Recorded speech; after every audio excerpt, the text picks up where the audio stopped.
dëkk yëpp yi ne toog waa seen waa kër toog leen seen kër même en temps normal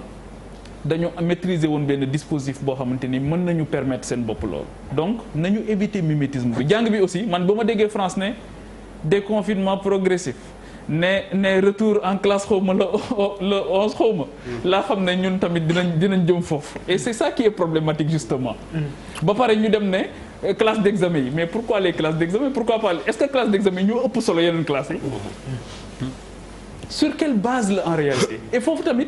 disponibilité information bi dafa poser problème moo tax ma ne même bu fekkee ne da nga jël et dans les autres pays ça se passe comme ça c'est-à-dire que bu fekkee ne da nga jël état d'urgence mais à un moment donné da ngay dem devant l'Assemblée nationale nga expliquer ne mesure bi kat ba ma ko jëlee ba fii ma agsi lii la produire comme effet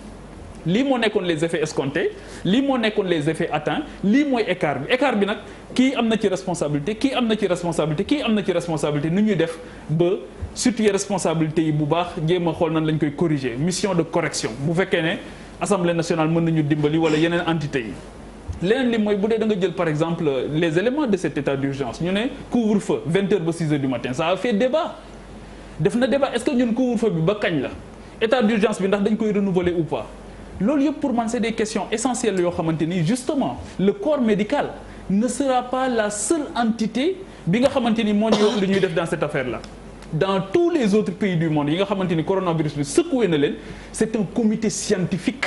et le comité scientifique corps médical bi benn élément la du comité scientifique justement. Il y a toutes les autres entités parce que mënuñu ko bàyyi corps médical bi la réponse ne peut être que globale. Elle ne peut être que globale. Donc est-ce que nous avons ce comité scientifique là aujourd'hui autour du président de la République? Comité scientifique boobu lan la mooy def liggéeyam est-ce que ñoom war nañu participer aujourd'hui dans l'évaluation du dispositif? Quel est le dispositif que nous avons aujourd'hui?